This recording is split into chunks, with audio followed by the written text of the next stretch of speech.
This would be better. Yeah, it feels Welcome, like everybody. I have Barry Littleton with me today. I'm very excited to do this interview. Barry is an experiencer and a researcher, quite in depth, I might add. Barry spoke last year at the the Spirit and Science World Transformation Conference at the ECETI Ranch, where I am presently. And what got him there really was a kind of a cool story, as well as leading up to his presentation. And he's been asked to come back and speak again this year, and we're really excited. So Barry, first of all, you're an experiencer. If you can kind of recap a little bit of how you got into doing your own YouTube channel, how you got into the research that you're doing now presently, and some of the past stuff you've done leading up to this type of interview, and why you do them now. No problem, no problem.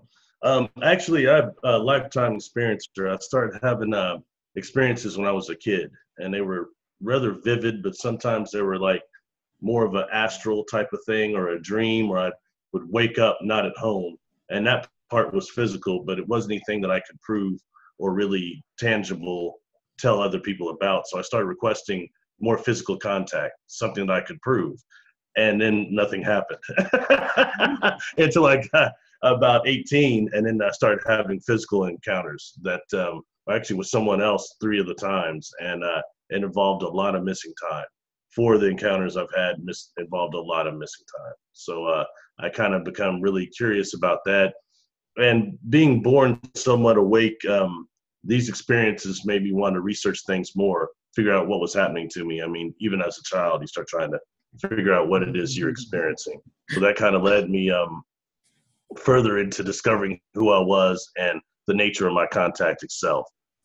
It was, difficult. When I talk about it now, it sounds really kind of elegant and all chronological, but the truth is it took me a lifetime to put that together. It wasn't just lickety split like we see some of the people in the media right now saying. I mean, it is what it is. Yeah. Now, when you started, like, I'm very similar to yourself, where I've had experiences, and I went through times where I felt very ridiculed and didn't want to talk about it, and did clam up for many years. And then I finally had a series of things in my life that brought me to going public with my experiences and sharing. What was the turning point for you that brought you to actually start the YouTube channel and really, really dig into the research you're doing? Wow. I was that guy that I was basically always hiding and observing things from the wings. And I was always going to tell people about my experiences. One day I was going to talk about it, but the truth is I wasn't, because it it really messes up your life. When you start talking about this stuff, it'll mess up your career. Your friends will get all weird with you and things like that. So I wanted to avoid that. But, in 2010, I had a really bad car accident. And in that car accident, I went through I was driving a Firebird. I went through every window in there, and I sustained 4 catastrophic traumatic brain injuries. And I died twice on the way to the hospital. And afterwards, I was in a coma for about nearly 2.5 weeks. And it took me about 2 months to remember who I was after I woke up. But they told my family I'd most likely be a vegetable devoid of lifelong memories. But it's that, and the fact that I'm not, and near-death experience, I'm quite cognizant, thank goodness, for the most part. But that kind of led me into talking more. And then my mother had gotten ill and passed away a few years after the accident. And just before she did, she kept telling me I was supposed to do something, and that I wasn't a vegetable like they said for a reason. And then right after that, there's this Australian gentleman you're familiar with, Peter Maxwell Slattery, I came into contact with based on his regressions he had posted on YouTube. And I had several regressions done on my own and was having some difficulty accepting some aspects of them. So I had communicated with him, and then he wanted to start doing these shows and interviews, and he kind of just wouldn't back off. I'm glad now, but he wouldn't fall for my little deals, like trying to act like I didn't know that much or not wanting to communicate it. He was really persistent, and that led me to actually meeting James, yourself, and a lot of other people in the community of contactees and experiencers. So that's been a real blessing. It's nice to not be completely alone when dealing with this stuff. I think that's really important. Yeah. Because I felt very isolated, and I mean, my standard phrase is most people think I'm crazy, and the rest are convinced. So it's, but I realize more and more that people like ourselves we're just regular people that have had extraordinary experiences. And there are so many people that are, very apprehensive to come out and express the experiences that they've had. And that in turn will help others. And I think that, the work that you're doing is important on a lot of levels. One of them, obviously, is the information that you're putting out is profound. And you are very prolific with the amount of data that you're doing, your videos, you put so much work into them, but there's a lot of heart in that. And I think that that's a big difference between a lot of the videos that I see that are in our community, for lack of a better term. But, it is coming from the heart. And when you were asked to come, well, again, I'm at the ECETI Ranch here, and you spoke at the conference last year. And now, had you spoken at any other live events prior to that? No, John, that was my first UFO conference. I mean, I went to one when I was, in my early 20s. It was Billy Myers, Randolph Winters thing, and it traumatized me. I was just there to see the ship, but I mean, I was there to see the quote unquote evidence, and that was traumatizing. But that's the only one I'd been to, and that was, decades ago. ECETI was the first time I'd ever spoken at a conference of this nature, and the first time I'd ever been to a conference like that. And it was probably one of the coolest experiences of my whole life, outside of the paranormal things that I could barely deal with before I left out of there. It goes to a different level, doesn't it? I mean, I've been having experiences my whole life, man, and nothing quite compares to what I went through when I went there. Nothing negative. It was all positive, but it really blows you away. And right now I'm at home or in my city anyway, and everything's fine. I can talk real cool now. Things like, oh, I can't wait to have a Sasquatch encounter. I want to see Sasquatch, all that. Yeah, right. Get way out there where you are and weird things start happening, like trees getting pushed over, rocks on your doorstep, real telepathy. And anyone that has telepathy from a different species knows that most people, we kind of just do it on the surface. When you get real telethought transfer from a higher being, it's completely different. It's right through you, doesn't it? Yeah.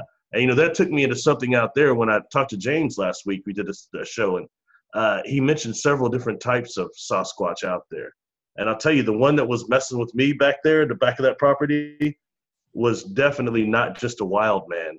That felt like a shaman. Right. The techniques he was using, I was back there. I just done a video on invisibility before I left, and invisibility techniques. So I'm out there in the mountains practicing some of that, and I see now that the Sasquatch was practicing it on me. I couldn't believe it, man. But you start thinking about, where do some of these techniques and knowledge of invisibility come from? Where's the root of them? It could be Sasquatch. We don't know. But I tell you, whoever that was out there was not just a wild beast or a primitive ape. That was a shaman, an advanced person of some type. They're highly advanced. And what's interesting is I've done a lot of exploring around the ranch, and I've hit every inch of this place, And I was staying in the exact yurt that you slept in. And that, that tall window on that one side is about 7.5 feet off the ground. And it wasn't the same size. I thought that I had this feeling of coming here that I was getting telepathy from a Sasquatch being, and I didn't know who it was. And I thought it was going to be Elder, the one that you interacted with, but it wasn't. It was Dalaki, the young one. And Dalaki being, if he's an adolescent, he could still be 200 years old, Yeah. And one night I was falling asleep, and he tapped on the window with his fingernail, tick, tick, tick, woke me up, and he let me fall asleep again. Tick, tick, tick. He did it 4 times.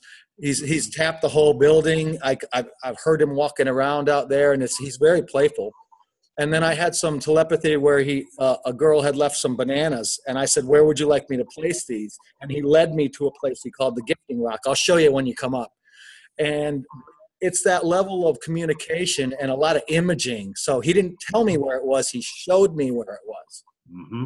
And before I went out there, about a week and a half before departing, and I even told my brother this, like the night before going out there, and I kept getting this over and over again, that I was going to encounter an albino Sasquatch, a white Sasquatch. I was even led to a video on YouTube by that gentleman named Thinker Thunker that put out over the white albino Sasquatch that was seen in BC, I think it was. Yeah. But it's a facial deal construction he does of it. And I kept getting to watch that again and again.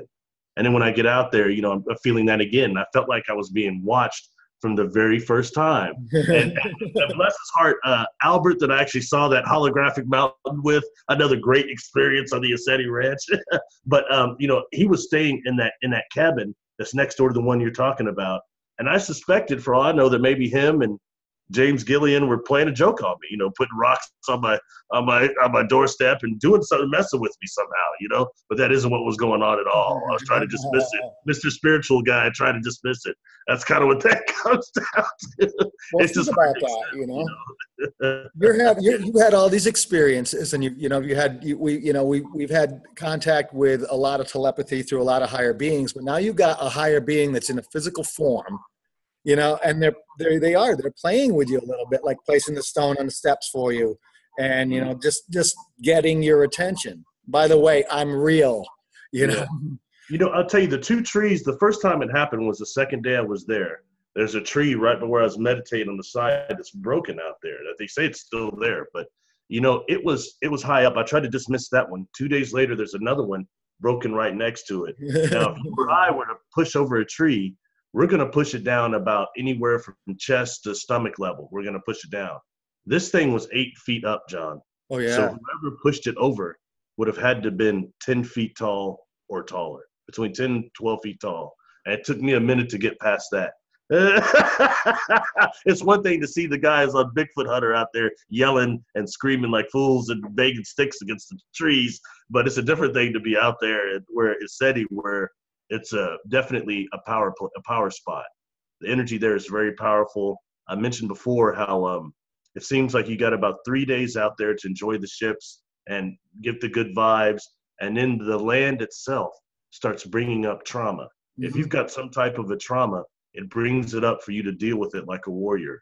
But if you're not a warrior, if you're not real, that place is probably going to drive you out of there in about the 3rd or 4th day. You're not going to want to stay. That's just how it is, you know. It can be if you're carrying a lot of that and you're not willing to really self-reflect it. Not only does it bring it up, but yeah, it accelerates and amplifies. And, yeah, and it's you really got to go into heart space and really feel what you're bringing up. And I think that's, you know, me, it's kind of like I don't want to say as a proving ground, but maybe it's proving me as to how I can grow and learn from my experiences here. Now, when you were first driving up the driveway and you first started to feel the energy of the place, can you kind of touch on what you felt when you first started to feel the energy? Have you ever watched Highlander, the TV show or the movie? Yes. Okay, especially in the TV show, when the immortals get so close to each other, they get something they call a buzz, where they start ooh, and they know they're near each other. That about describes it when I got up on that property, and then more starts when I start seeing the first wooden plaque that James has up on the road there. It's a ship similar to the ones that I've talked about with the gyro balls under it.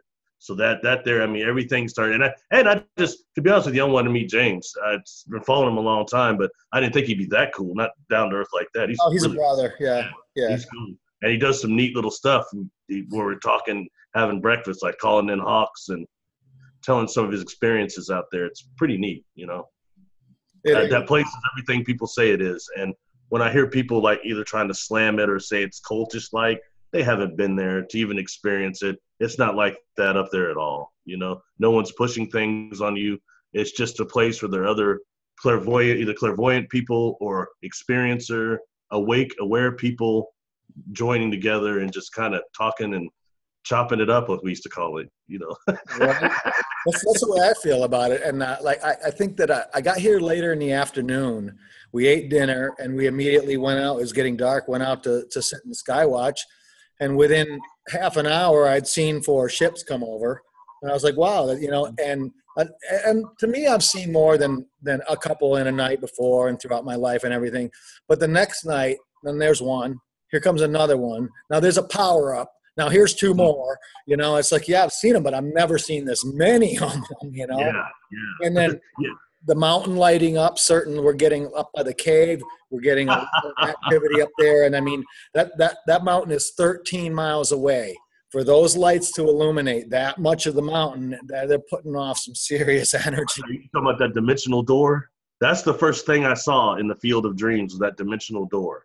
And some of the campers or some of the attendees said, oh, well, that's just campers. And James like, no, it's not. Those are campers over there, the yellow lights down lower below the tree line. Up there. That's 10,000 feet at the cave. Yeah. I mean, you can see it plain as day. You can see the ships coming in and out of it. Yes, you can. You know, and I personally am convinced after seeing that mountain next door, so that everybody knows what we're talking about, next door to Mount Adams is a range called the Sleeping Beauty. Yeah. It looks like a woman kind of laying down. Right? And there's one on there called Flathead Mountain, the kind of high peak. Mm-hmm. We saw this ship kind of hovering over there. It goes down below the tree line behind the mountain, and suddenly it powers back up. It illuminates again. And I can see it. Okay. And I think, and that guy, Albert, that works there, he's kind of young guy. He's like maybe 24. We're just talking out in that circle like 3 a.m., you know? And the thing does this, and it comes back down. He starts hyperventilating, like breathing real hard. And I didn't want to say anything, just in case the altitude got to me, just in case the lack of sleep got to me and I was in delusion or something. That kind of delusion is not shared. So I see this ship does this twice behind the mountain. We can see it through, even to where I'm thinking, okay, it must be my visual acuity is off, and it's actually in front of the mountain. And I'm just seeing it power back up, but it wasn't. When it came back above the tree line, you could tell. I asked Albert, what are you seeing? He says it's impossible. And when he tells me he's seeing that exact same thing without my influence, you know? So that took, and I stood there for the last 4 or 5 days I was out there looking at that at that mountain range during the daytime thinking, well, how much of this is holographic? How much of this is not what it appears to be at all? You know, I see now more we're dealing with what they're calling the quantum hologram of consciousness. And that actually that is some of these beings come through these wormholes when they're like a type 1, type 2 civilization to get here. And they may have done like what Michikako says, they destroyed themselves at type 2 or type 3 civilization, but they're still existing in the quantum hologram. So in that way, that means our brain is interacting with the divine field in that type of a holographic way. And that's maybe why I was forced to see that. You don't seem to argue too much about it, though. No, it was cool, but I tell you, when it was done, I ran back into the meditation room up there, and Peter had already gone to bed, but Soretta and my friend Michelle, they were still up. And I ran back in there, John, and I was dehydrated. My lips were all chapped. And they're like, something just happened to you? And I said, I couldn't even talk. That kind of an energy going on there with the experience like that, you know? And Mr. Holographic Universe and my knowledge of the holographic principle, man, it pushed that to the brink. Broke it wide open. Yeah. Okay, I believe it now. We had a really cool experience. You see a lot of the ships powering up, and we had a really bright one come over the other night and another one following it, right? And James came out, oh man, I wish I'd grabbed my camera one of those moments, because it was just a beautiful power up, and there was a great connection heart-wise. You know, they sent a lot of love down, and I was like, wow, that's really amazing. And then just prior to that, no, actually it was like a week ago, because time up here it's different. I've been here a little over a month, and it's like I couldn't tell you how long I've been here. You know, it's just, what day is it? I don't know. But it was about, I want to say it maybe 8 o'clock at night, something like that. We were in the back out where you were staying, and we were me and 2 other guys, and all of a sudden we just turned around, and there was a red light with a white light and another red light, square, right? And it was traveling at treetop level. And I'm like, why are we not hearing this airplane? And it kept traveling across. All of a sudden it went behind a tree and did not come out the back of it. What? You know, and this thing was big and it was low. And then later on, one of the guys went over, and there were these treetops that were broken off, 40, 50 feet up in the air, healthy young trees with these treetops. So, we were doing a tipping with James and Ashley, and I said, Hey, while I got a chance, can you tell me, did that ship land? And the answer was yes, using the tipping as a divining table for those who are not familiar with that term. And then the next one was, did that ship, was it physical when it knocked off the treetops? And the answer was yes. So from what I got out of that was the ship came into physicality, obviously, and then was shifting down through a portal, because there are portals all over the place around here. And it was going through the portal, and as it went through, it hadn't completely shifted into wave yet, and it knocked off those two treetops. And then it shifted in and landed and went into the inner earth or wherever, or whatever dimension it was going into. But that's the closest ship that I've seen in years. I saw one very close when I was younger, but nothing like, that. It hasn't been about 15, 20 years since I've been that close to a ship again like that. And just like your experience with the holographic, I was out there one night remembering that story, and I'm looking at Sleeping Beauty, and I just got this chill right down the center of me and that energy. And I was like, I'll bet you Barry was feeling something really similar to when he was experiencing that. It was crazy. The second or third night I was out there, just before the conference actually started, I was talking to my friend Michelle at her tent. She had a tent towards the front of the property there. And as we're sitting there talking, I keep seeing behind her like yellow and red like types of ships going up and down over the treetops. I mean, and finally she saw one behind me, and she's like, well, I'm gonna go take a shower. So, and that's across the property from where we were. Okay. So she goes over there, and I said, well, since I enjoy our conversation, I'll wait for her and I'll go out here to the Field of Dreams by myself and just meditate a little bit. When I get out there and I start seeing another ship comes over the treetops doing that kind of a configuration. So I thought maybe it was a plasma ship. Okay. Then I see one come out of the mountain. Then another one from kind of not quite Sleeping Beauty, but that area. And all three of them kind of start converging on me. And the only way I can describe what they were doing, having been close to ships like that before, is the Native Americans used to call them dancing ships. They're dancing. They're definitely dancing. And, I stood out there and watched this thing, what seemed like maybe like 5 minutes or so. And if I'm thinking, well, Michelle never had actually came back. So I went back over to the tent, and she's like laying there reading a book. And I said, how long have I been out there? She says, probably about 20, 25 minutes. I said, well, why didn't you come get me? She said, I thought you were probably supposed to stay out there. So I said, you have to come out here and look at this. So she walks over there, and two of the ships I initially saw was gone. The first one was still there, and then two others show up, and she points them out, and they come in close. They're dancing. I look over at her, and she seems to be kind of entranced by them in kind of a silvery light. And I've talked about a lot how when we see things like this on the superconscious level, we're bilocated. Absolutely. Our astral body is bilocated, and we're receiving information on the superconscious or subliminal level. And I think that's what happened there to her, what I was witnessing as an observer. But I think it happened to me just before that. But that's the kind of interaction that's going on out there. It's that intense, and that a lot of it occurs in heightened awareness, which sometimes make for us the retention of memory kind of hard when we're like, normal again. Interesting observation I made is for those who are not aware of it, I founded the Unity Light Activation Group. It's about light language and accelerating that and helping people activate theirs. But some of the speakers actually do like signing where the light language isn't expressed only through speech or song, but it's actually done through movement. And I've seen the ships where they've been at like the cardinal points, and they're making, and I was sitting here and I'm watching it, and I'm like, why does that look so familiar? And then it dawned on me, they're signing. They're actually signing to me. I get it now. And it was just that there you go, that level of the transfer of information and consciousness on a much higher level. And I'm getting chills thinking about that actually, because you would see all this different color. I'd see these beautiful, vivid reds, blues, greens, whites, silver, gold, but they were in some of in the symbols that a lot of the people in our group write or do their hands as they're expressing through the light language. So I thought that was a really cool little correlation between the movement and how the ships were expressing? Self-activating symbols. That's the self-activating, capable of self-repairing, self-activating symbols. Very interestingly enough, I posted a picture in your group a couple of days ago. I loved it.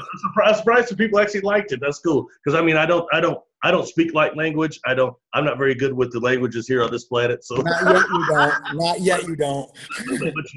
but I did get some information that kind of spawned me to post that. And this is going to sound weird, but it is what it is.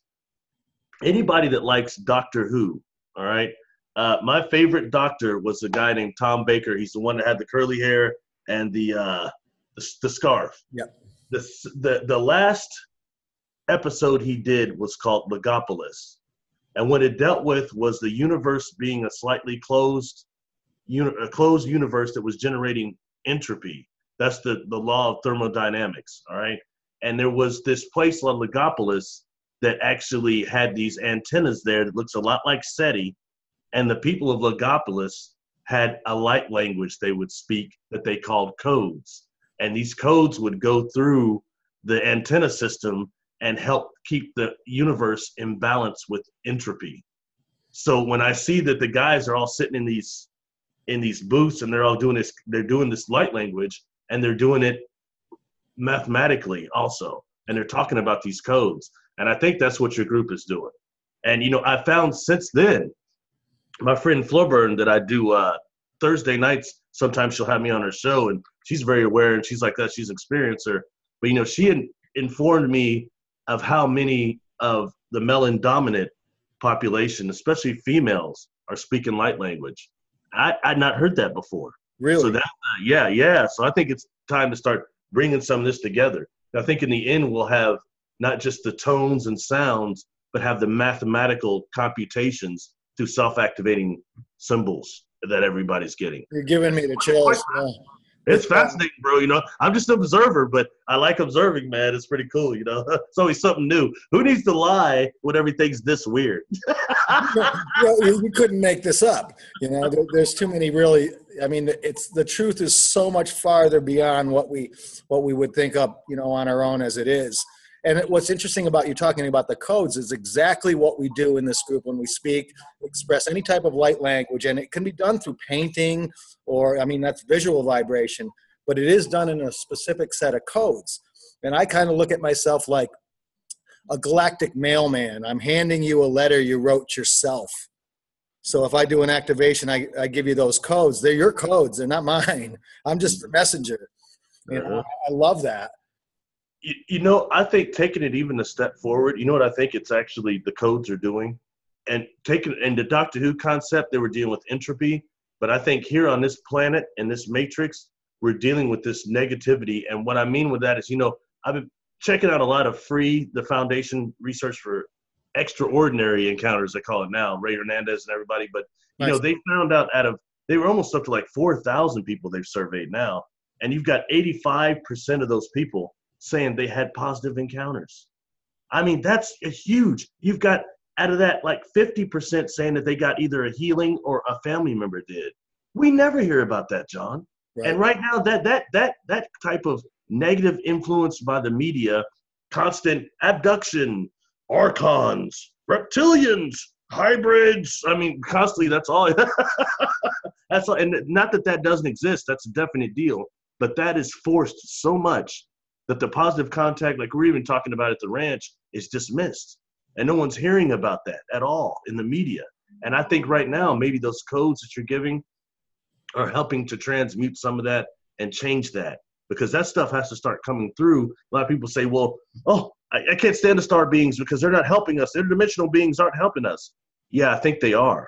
And that we're not hearing it because it's being drowned out. And the first thing of autosuggestion is in hypnosis is autosuggestion. And we're getting that through the media. I myself, when I first found out, when I got the missing time and I was with somebody else, I started looking for other African-American melanin-dominant experiencers. The only person I find is Barney Hill. And he kind of got jacked around, like some experiments going on, maybe a little mind wipe.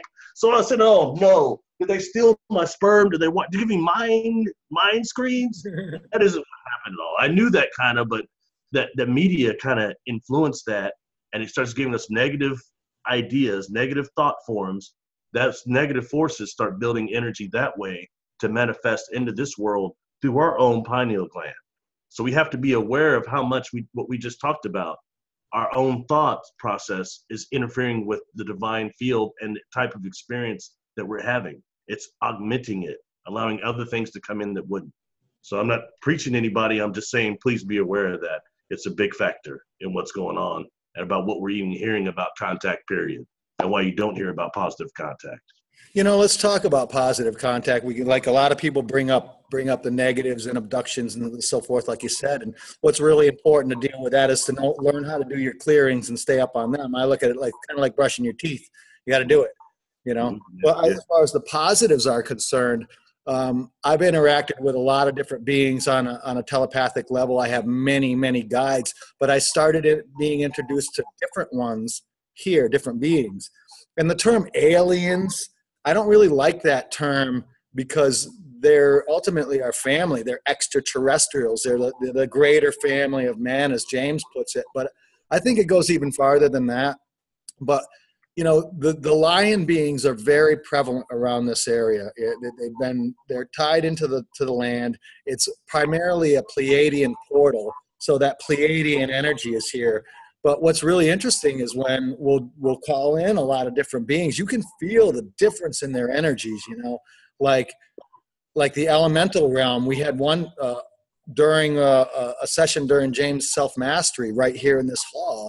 We were sitting and they called in the elementals, and I felt and saw a being move to my right, and I walked over there while James was speaking, and I could just feel, I couldn't really, just for a flash out of the corner of my eye, but I felt that being standing there right next to Lori. Lori goes, smelled that really earthy smell. That being was right here in the room, right? And I was like, you can feel the difference in the energies. And then when the lying beings come in, you get that big belly laugh coming out of you, you know, and it's like, and what is the greatest way to keep your crown chakra open is to smile, right? And to laugh. And what, as like leading up to this 2 weeks ago when James did his self-mastery, I was doing my activations a slightly different way. I was given some new information to change the frequency and to bring more laughter and joy into it. And what that did is that raised that vibration so much higher immediately. And again, I mean, if you're feeling love and joy and healing from these beings, it's pretty hard to convince me they're evil. You know, when you look around and you just feel the healing going on, there's 40 people around you and everybody's lit up like a Christmas tree. And it's just nothing but that deep-hearted joy. And these beings are real. You know, no one can convince me otherwise. There's so many different types of beings from, well, I mean, we don't really need to discuss, do they exist? And you know, is there life elsewhere? You and I agree, and there are the majority of the population of this planet agree that there is life elsewhere. They've been coming here for a millennia or more so. You can look back through the frescoes and you can see Jesus being baptized by John the Baptist, and there's a craft throwing some energy down towards the baby, doing some, probably delivering codes, you know. Who knows? Insemination, but we'll talk about that another time. Yeah, and there's that as well, you know, and immaculate conception, you know. But what are we talking about? Then we're starting to get into the whole genetic aspect of it and the galactic genetic aspect of it. So if we really want to get into where all these races come from, we're going to have to do another show. But, you know, it's like I look at it in such a way that I'm open, and I like that old saying, it's really good to have an open mind, but not enough to let your brains fall out. Mm-hmm. So you have to use your discernment, and does it ultimately quiet the ego, quiet the intellect, and really draw from the heart. The heart will always be truthful to you.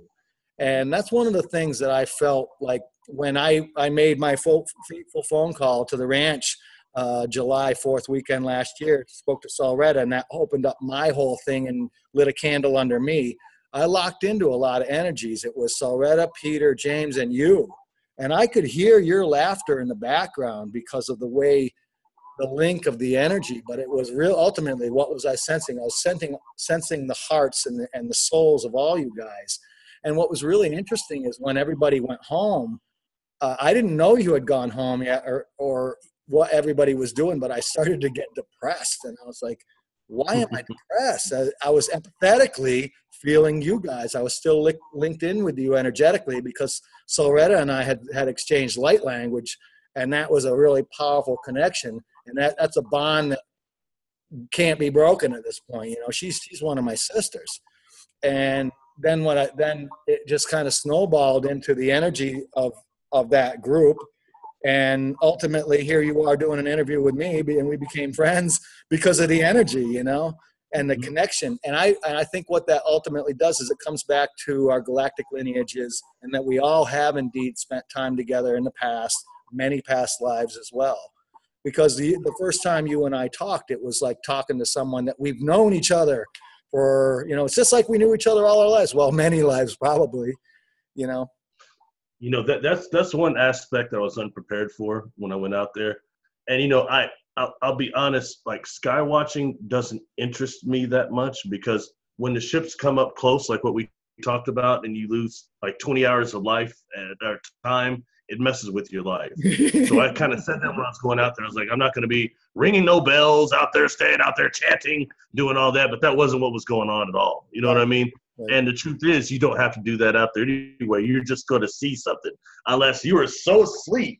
And you don't have to be a contactee to see something out there that you can easily see is not a satellite. You know what I mean? And that is something there that I guess a couple people had ran out of there before I got there last year. Indian guy, he said no more UFOs, no more lights coming out of the mountain. Let me get some drugs and alcohol. Yeah, that'll work. He took off. So yeah, that's it's just one of those places like that. But when I got out there, I realized then one is I'd never been around so many other awake people. Not like that, not in a deal like that. And the energy, like I said, is really nice. It was warming. I was only supposed to speak for like 15 minutes, and something happened. I wound up speaking for an hour and a half, and it's like spirit just takes over out there, and that is a real power spot. You know, I've been to one or two in the state that I live, but it's not like what's going on out there. It's totally different, you know. Definitely sacred land, you know. And just seeing the mountain itself, being that close to it is pretty damn cool. It is. And when you get out, we'll take a ride up on the mountain as well. I went up there, and the energies are just magnified towards that.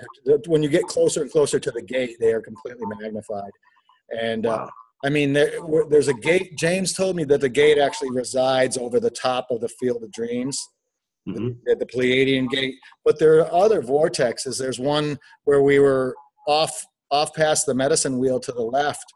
There is an area where the dogs kept barking at this one spot and seeing beings moving around. And because I saw a lot of movement there, and James tipped on it. Turns out it's a self-aware fifth dimensional portal. And I was like, wow. And I went over there yesterday, and I actually had a discussion with this portal. And I asked a simple question. I said, what is the difference between a portal and a stargate?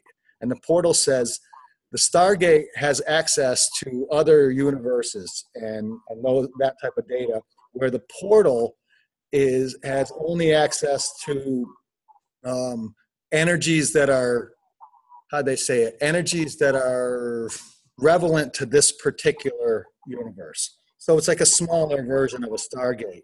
And I asked, you are self-aware, and you do know that there are beings traveling through, and the portal said that is the purpose of its existence, as to help travel. And it doesn't matter if it's a negative being or a light being. The negative beings will come up to the portal, but being that it's a fifth dimension, they can't travel through that type of thing. So it doesn't. What's the word it used? It used a lot of these really incredible poetic statements. It's like a lot of my guides do. And sometimes it's a little confusing as to what the meaning is, because it's a layered meaning. You get that as well on certain things? It depends, man. Sometimes it's just all comes at once.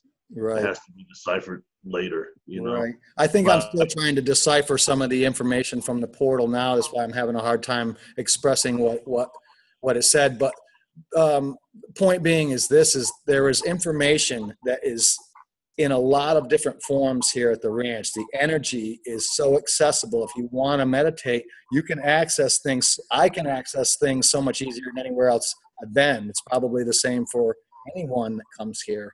And when, like you said, you kind of get into a flow, and you were going to speak for 15 minutes and you spoke for what, an hour and a half, because your heart had this information to share. You have a lot No, to say. the ranch set it up that way. I mean, not the ranch, not the people, the land. Right. Okay. The circumstances went down. Like the first day I went out there, and suddenly there was a bigger spot open, and they asked me to speak in it. And suddenly I'm sitting there going, yeah, okay. When really the truth is I was terrified, I didn't want to do it. But I just now we're talking about it. I'm equally terrified this time. I'm nervous as heck to come up there and speak, but it's all for the good reason. I can't wait to do it. But I mean, I'll tell you, I don't know how it appears, but yeah, it's that place doesn't appear that way. Yeah, it created things. Like all I can say is, not just the Sasquatch, but the land knew I was coming. It knows when people are coming. And it's already got its arrangements. That's kind of it does. It says, okay, I know you were thinking about doing this, but I had other plans for you. So when you find, if you just let it flow, it's really a great way to just, come up here without expectations. Just let things happen. Try not to make it happen. Some people come up here and go, well, where are the ships?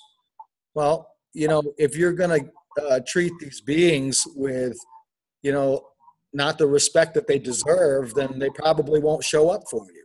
If you put out, a vibration of love and caring and speak from your heart, that's what attracts these higher dimensionals. And I find that just being happy alone, if you keep yourself in a happy mood, you're gonna see stuff. It's just the way it is. Because that's, especially, well, obviously at night, but there's people getting a lot of shots during the day. The ships are always there. We're just, during the day, we work hard up here because it's a ranch, and we don't get a chance to really lay out. But last week, people were getting shots, daytime shots of ships up by the mountain. And there's some, I got a couple during the day myself up by another one of the caves. I'll show you when I get up here. But where the forest fire was, there are all these energy patterns, and the trees you can see the energy up around right by where the tree line is at the top of the mountain. It's all these different colored energy patterns. And then there's this star-shaped ship. Now I got two close shots of that from roughly the same position. And then I got another shot of the same ship from probably 200 yards back, maybe more. And it's like it's in the exact same spot. And there are the exact same energies being generated up by the mountain and up by the top of where the forest fire was. It's just, there are so many different pockets of energy that get focused on you. And some people, it was kind of funny because you'll hear these little stories about when people come up here and it's like, that spot over there? Yeah, well, there was a woman that used to come up there, and every time she would go over there, she would completely lose it, And it was like, I said, what do you mean? And I didn't understand at first. And now I understand that when you said in the beginning, when you have something that you need to bring up, that you're working on yourself, it accelerates it to such a point that, it kind of forces you to either you're going to look at yourself and really, get the message here, or you're going to run away from it because it's right there. It's in your face. I even noticed at the conference itself, after the first day or after the third day, the numbers slightly went down. I knew it was certain people couldn't stay out there after that third day. That's what it was. I mean, it's very interesting in that way. When first getting out there, and when I first go out into the field of dreams, looking to the left and looking at Sleeping Beauty there, yeah. The first thing I think is there's the interterrestrial city in there. And many of the mountains we see, like I was just talking about Mount Shasta today, actually. Speleologists, which are not spelunkers, but speleologists are actually scientists that go down into the deep caving exploration and test things, do stuff like that. They've been all through the bottom of Mount Shasta, those tunnels and the underground there. And they said there was no alien base. no interterrestrial city, and they were all looking to find one because that's the discovery of a lifetime when you're dirty all the time and your career is not glorious. But little things like that. But inside of the mountain over there, I kept getting Sleeping Beauty immediately. I was getting Sleeping Beauty is a city inside of there. And when I look at Mount Adams, I think that is a power complex and like a hangar for different craft. That's what I really think it is. And I kept getting that. I kept waking up feeling like I've been in that mountain. You know what I mean? And suffice to say, what happened super consciously that I can't fully recall, I'm going to find out. That's why I'm not just talking and I'm going to find out. And it's hard sometimes. So, sometimes you might have to get regression. The meditation may not do it. There's nothing wrong with sitting down and exploring your own consciousness. I'm tired of that cabal that's telling people to not do that. It's done. Those times are over anyway. The other thing that's interesting. Don't experiment with your own consciousness. Who in the heck are they to tell you that? Right. That's your given right, man. Inherit. Talking about the Sleeping Beauty, where there's a crystal city in there, and then you talk about a hangar or something. You're not the first, you're not the second, you're not the fifth person to tell me that. And most people, like I remember Lori coming up to me, she goes, "They live over there, they work over there." And I was like, and I've spent a lot of time out there studying those mountains, and yes, it feels exactly that way. And when they're coming out of the mountain, they're coming out with purpose. When they went into the mountain that became holographic for you, they're going home, but they just wanted to show off a little bit before they went. They really wanted to give you something because they know that you stimulate a lot of thought with your videos, showing you that was going to get their presence shown quite a bit more than just showing it to someone who doesn't do what you do. Even when driving out there initially, the first time out there, the first trip drive out there from Portland, I started noticing some of those mountains have a distinct eroded pyramid structure to them. And I mean, there's no way around it. And some people can see it when you go by one and other people can't. But if you see it and you know how many pyramids once existed here on this planet, you're seeing something there. You're seeing something, and that's a very active place all the way. It's really cool you brought that up, because I saw a lot of that, and I really haven't mentioned that to anybody until you brought that up. Of driving along the Columbia River. Is that what you're talking about? When you yeah, exactly. Yeah, it's kind of interesting. There's a whole lot going on there. Some of them are so vivid that it looks like you can still see the capstone on them. It's that vivid. It is. And it's like, why are people not seeing this? And I think, you go back to the media. The media has programmed, had such extensive programs to keep your blinders on, not even bring this into account that, wow, that could have been an ancient structure. Well, I'm convinced it is. And the other thing too is I was driving by, all of a sudden I felt an energy, and I just snapped my head around, and I'm looking at it, I'm like, whoa, and I felt that place. I felt it before I saw it, so that's what made me look. I got a question. You said you explored the property there a little bit. Now, did you happen to notice, I'm sure it's still there, when you first come in the first gate to the right, if I'm standing looking at the gate, looking towards the river there, towards the right, there's like a little creek patch over there, and there's a huge tree that has been pushed over across that ravine, just perfect for somebody to walk across if you got a good balance. You notice that? Is that still there? Yes, it is. Yeah. That's the first time I'm like, okay. And I mean, the whole time I was out there, man, from the get-go, I felt like I was being watched. I mean, from the get-go. And then I go back there, I'm not exploring like you because I'm a curious person. I can't help it. And I felt like I was like, man. And finally, before I was said and done, I was walking down to that cabin, and I finally turned off my light, and it's just pitch black down there. Yes, it is. Talk about melanin, man. It's melanated out. Yeah. I turned off my flashlight, and I put out telepathically and verbally. I said, look, I want to have an encounter, but if one of you steps out of the bushes on me and you're like 12 feet tall, like I'm seeing, I'm going to freak the F out.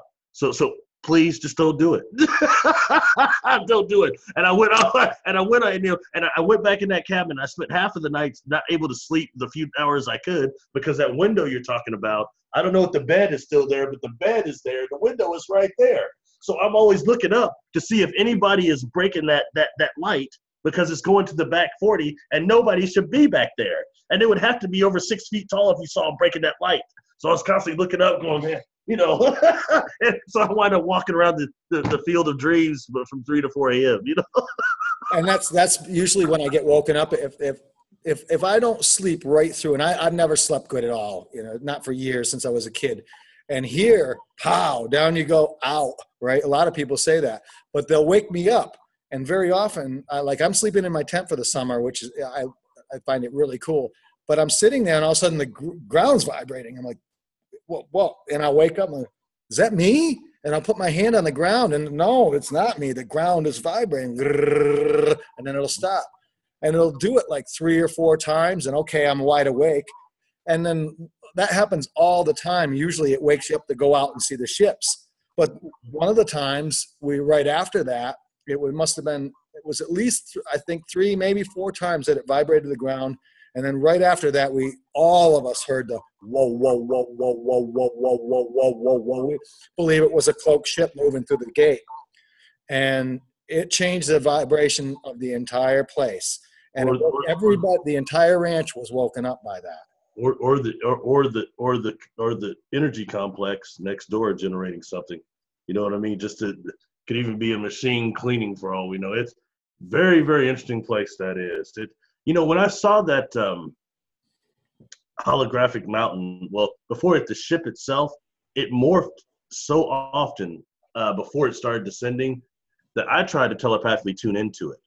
Right. And it felt like I got cut off at one point, but at first, before I did, I distinctly was communicating and getting information what appeared to be, it is what it is, man, white cactuses that are in a weird structure like an arboretum or something. Sure. And when I was mentioning that to Albert later, he said, maybe you were seeing like a botanical section. I said, I don't think so. I think those were life forms. Those are the beings, yeah. Yeah. Some of them, and we're dealing with a multidimensional ship, obviously, an alliance. So who's to say, sometimes we have the wrong parameters for life. And oddly enough, anybody listening to us, just to be a weird geek guy, that takes us back to another Tom Baker Doctor Who episode called Meglos, where there was a being named Meglos that looked like some type of a cactus. And it was trying to take over the Time Lords or whatever. But when we start thinking about things like peyote and mescaline, my Native American friends used to say that those look like humanoid cactuses in spirit form as deities. So it's something to be thinking about. Where did that come from anyway? Where did the cactuses of that nature with psilocybin and things like that really come from? Are those probes from another civilization? Food for thought. That's all. Just throwing it out there. Well, you look at the beings, and why do they have to be in any type of an animal form at all? Because we have beings that exist purely of light. We have beings that are, maybe they be, and I'm not saying reptilian, but maybe it's like a lizard or a snake type of being. It's cold-blooded. Sorry. And you have your mammals. But though, we're kind of locked into those, looking at life forms this way. But look at bacteria and how diverse that can be. So that's just an example of how diverse any form of life can be. Now, I was going to ask you about your telepathy. When you're interacting with, say, extraterrestrials or ultradimensionals or whatever you want to call them, is it very visual for you? Do you, I hear voices, I hear the voice, I very often see the face and or the entire body, but then it's a lot of a massive amount of images rushing at me. Is it similar for you when you have your telepathy? Yeah, it's never come as words for me. And when I was younger, I would try to do it to other kids, and they would never get it. But I was trying to do it as words, and that's not how it works. For me, it comes in as telepictures, which is an enormous amount of pictures, telethought, but with it comes emotion. Yes. Emotion plain as day. Emotion that I can interpret. with the images. You know what I mean? Like, for example, sometimes I thought I was partially cursed. The fact that I seemed to have some type of a photographic memory. And if I watched one episode of Star Trek or whatever, one time I can remember most of the characters' lines with just seeing it once. I was like, that sucks, because on cable they just play the same thing over and over again. So you know, so but I didn't realize that the same token, I was taking so much information in that sometimes a guide would come in and actually flash me a telepicture and a total scene that I already know the words to. You know what I mean? That was the only words they're not giving me the words, but I knew it from my memory. But I would think to myself, oh, that's crazy. There's no way Spirit is watching. No way these guides are watching television. They're watching Star Trek, but we don't know where those ideas came from for the writers themselves. Or I started realizing I didn't know the Spirit was communicating with me like that. It's so subtle that I was missing it. If it wasn't something that just stopped my perception, like a holographic mountain, just totally stops your perception, I wasn't counting it as much. You know what I mean? Missing the subtles and the nuances. That's a lot of it too, is when you really start to work on your telepathy, the tiny little voices or those feelings or that's it.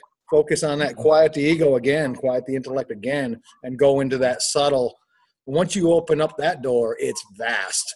And and everybody can do this. They simply need to suspend their belief structures, allow themselves to remember what's really in here. And you can access those abilities. You know, it's like you and I are not unique in that aspect. You know, we just choose to take our focus and point it where we can really open up our own consciousness.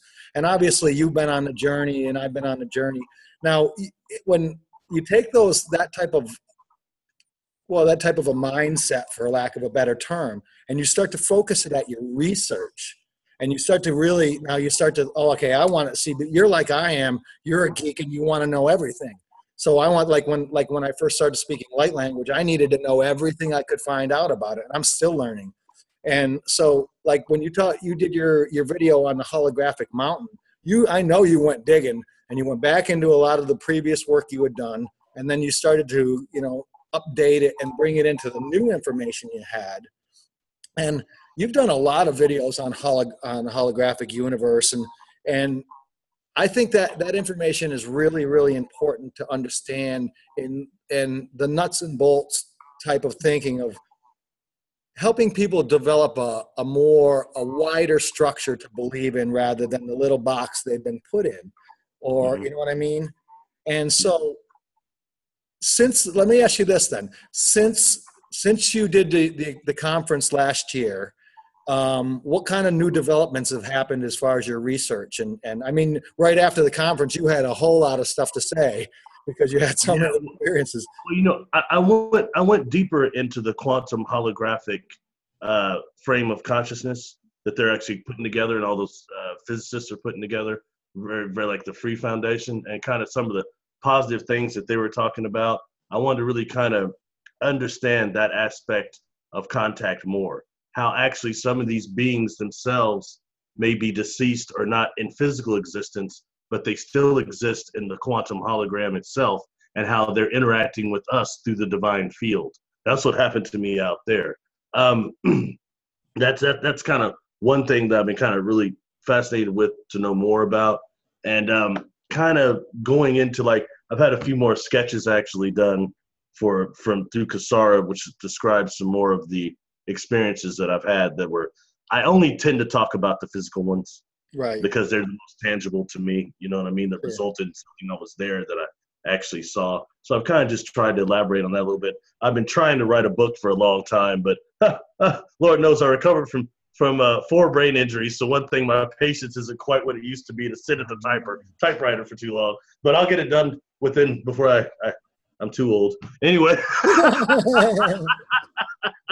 But that's kind of where I've been at right now, and just trying to evolve my understanding of actually, like, not just what I saw out there, but what I've been witnessing my whole life, and accepting some things about contact, like a lot of us that are lifetime experiencers, it's fragmented. a lot of what we can see, what we remember, what we experience is somewhat fragmented. And it's a task to put it back together with the frame of reference, why in this third dimensional world. So that's kind of one thing there. And try and just help other people accept the fact they may have had contact, or being open enough to answer any questions if possible, things like that. That's where I've been with this. To be honest, I thought no one would still be wanting to hear me right now. So I'm pretty blown away by that. Yeah. Well, I think it's going the other way. I think a whole lot more people want to listen to you. You've got some beautiful stuff out there, and Thanks, John.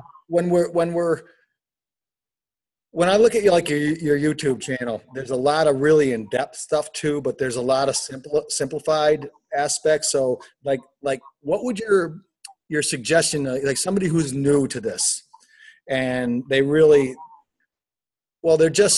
maybe just seen a craft, or they're just opening up as far as their consciousness is concerned, what suggestions would you have for them as far as trying to further their own path? First thing is, don't underestimate yourself. All right. I think that's something bad that we do. Even though you feel like, well, I'm just now awakening, I'm just starting to get into this material. No, the information and the concepts you're dealing with are highly advanced. Don't let anybody tell you different. Okay. Number two is start kind of vibrating and realizing what things you're pulled to. You know, like I notice a lot of people that are on the first stage of awakening sometimes might be attracted to like Barbara Martinique or Bringers of the Dawn, material like that. Flourish in that material, read as much as you can, and let your interest pull you a little bit. Secondly, don't be scared to try to make telepathic or contact through thought process or whatever. Just don't be scared to try it. Try it through action. Try different things. Like, for example, we mentioned telepathy earlier. One system that I use, a technique I used, that was I began actually giving the telethought, the telepictures, along with intense emotion, but I'm seeing this coming through the person I'm trying to project it to. I'm seeing it through their eyes.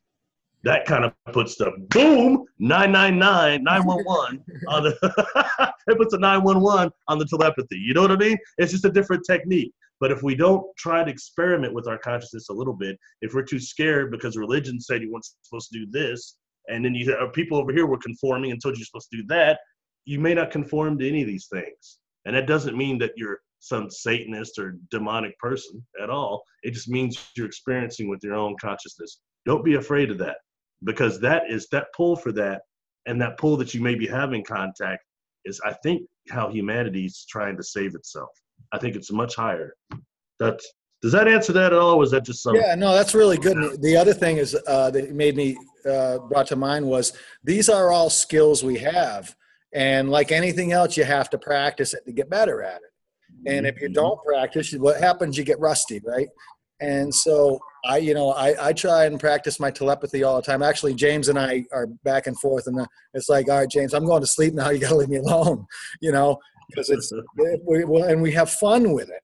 That's half the battle too, is actually, because using your telepathy can be really fun. Well, James is interesting. He's one of those people similar to me. I used to try a bunch of techniques, and if it didn't give me immediate third dimensional results, I would go on to the next technique and find one that did, and try to refine my toolbox, these techniques that were just boom, straight on. But I could see sometimes that James might have messed with some techniques that he wasn't aware of for how they reproduce.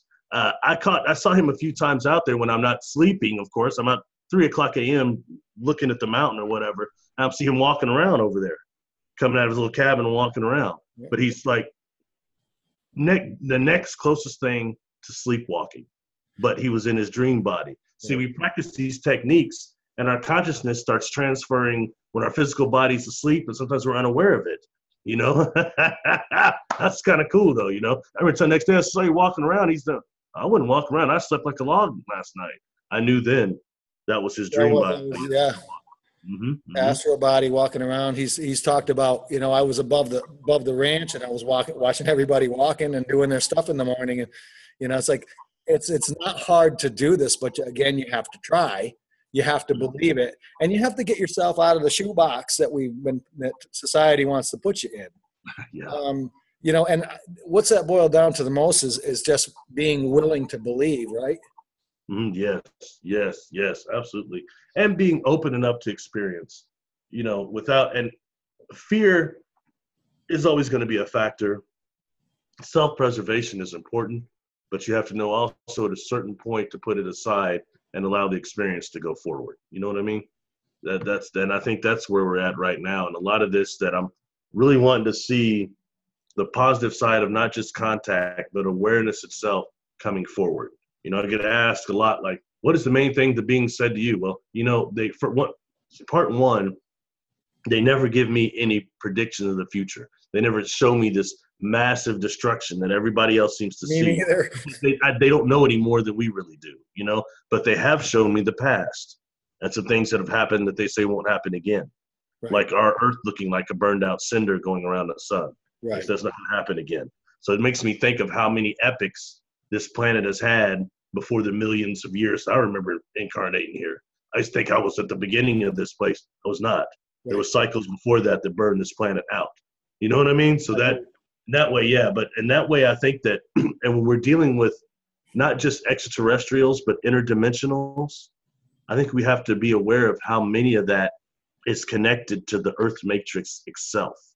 And dimensionally, the Earth is like an onion. There's so many layers on an onion. The Earth is a lot like that dimensionally. And we deal with things like Hiroshima, the atomic bomb, and bombs like that rips through the dimensions themselves. Sure. Yeah. So it rips through the dimensions themselves. And, you know, we hear things like we see Foo Fighters after Hiroshima. And then a lot of people now are still reporting hearing the metal scrapings, the mystery booms. That's very likely interdimensional. I agree. Yeah. What type of thing are you going to be? Can you give us like a quick overview of what the type of thing you're going to be speaking about when you come for the conference? Yeah, I'll be focusing basically. I can only speak from my own experiences, you know, and not try to pretend like I'm some swami or guru. Right. No Yogananda here, brother. But I'll be speaking out a lot about my experiences and just some of the modalities of contact. I've got a lot of illustrations that I'll try to kind of show and just can maybe help others with some of their experiences. What I'm finding, the more I relay information, the more people come forward that know either more than me or have something similar, or it's this tapestry is what it is, if that makes sense. So I'll be sharing a lot of that and maybe a couple of techniques I've used to help with my personal contact. But you have other people out there that will be better speakers about that than I. So. Well, I think really what it boils down to is we're all holding a piece of the puzzle, you know, and what I've seen more and more is our work all interacts and complements each other. No one of us has all the answers, but together we'll get them, you know, together we will get them all the answers to. And like from what I do is very different from what you do, but we're pointed in the same direction. Our goal is the same thing, is to get the information out to help as many as we can that are in a similar situation to us, and those that are just coming into wanting to wake up and wanting to. It's really important that they feel that they have someone to talk to and they have somewhere to go, because so much isolation. I know that you felt a lot of that through your life, and I have, and many of us that, you know, almost, I'd say more than 60% of the people that I see all have had periods of life to where I thought I was crazy. I thought I was the only one, but you're not the only one. You know, there's many of us, and the mainstream media really has kept us down, but I think those days are over. And I really feel the whole shift in consciousness since 2012, it has accelerated to an alarming rate. And now this year is just like, I said to James, I go, it just seems to me that it's the quickening. I'm just feeling it. I go, how are you? Are you feeling the time going by? He goes, it's just blasting by. I'm like, all right, I'm not the only one feeling this way. You know, awesome stuff. Totally. Well, is there anything else that you wanted to touch on? No, I think that's most of it. I would just encourage anyone that gets a chance to go to the ranch for the experience alone, check it out. I mean, it's a great place. And the conference they're doing that I like is James is making it off mainstream. I don't mean to put anybody down, but I mean, some of these people we're seeing at these conferences, name one, are not real experiencers. I know, anyone that's a real one can tell almost immediately, okay? Number two is it's the same people over and over again, and it becomes a money deal opposed to putting people like us together and trying to get some of these computations together and things that are going to save our world. It's not just about ancient aliens. It's about current aliens right now. Oh. Sorry, that's not even the right word. Current contacts right now. That's what it's really more about. So I'm kind of thinking we need to step forward now and change the whole paradigm in which this whole thing is looked at to get any answers. No more abductions, not all that. Let's see the other side of it that's as prevalent as the negative stuff. That's kind of where I'm at. And I think that's part of the quickening, part of the awakening and the shift of consciousness itself. I totally agree. That's a wonderful note to end on. Barry, thank you so much. I can't wait to get you up here. It's going to be it's only going to be another couple of weeks, right? Until you're up here? 2 weeks, 2.5 weeks. We're going to have a really good time, and I'm sure that we're going to spend a little time out there with Sleeping Beauty. Brother, thank you so much. Thank you, John. God bless.